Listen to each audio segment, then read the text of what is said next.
Hello guys, maganda talaga sa no, sa probinsya. Madami kang makikita na na mga tubo, palayan. Tingnan mo mga maliliit pa nyog. Yung tanim yan ng tatay. Pero namatay na si tatay. Pero nandyan pa rin yung nyog. Char.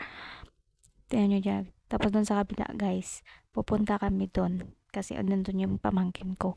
Mag-ano yun kami, magkuha kami ng nyog. Kasi miss na miss namin yung nyog ngayon. Kasi ilang years.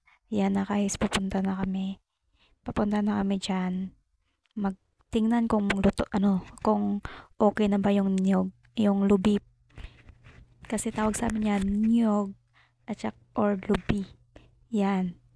Pero parang walang bunga yan. Kasi sabi ko parang walang bunga, isang piraso lang. Diyan. Pero maliliit yan, hindi pa okay. Tapos, dyan, ito yung bahay namin sa probinsya. Tapos doon sa kabila, may mga bahay din. Yan, lupain niya ng tatay. Yan, magaganda, char. Yan, kukuha na yung pamangkin ko ng nyog.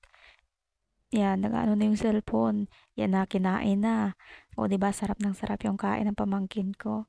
Diba, sabi pa ako yan, sarap, diba? Pero yung lubi hindi pa maganda. Parang parang sipon. Char. Pero kakain pa rin kasi na miss eh. Sarap na sarap yan yung kain namin dyan. O, diba? Maganda. Kain lang. Kahit walang laman. Yan yung buhay probinsya. Kutkutin kahit wala ng laman. Ilang pira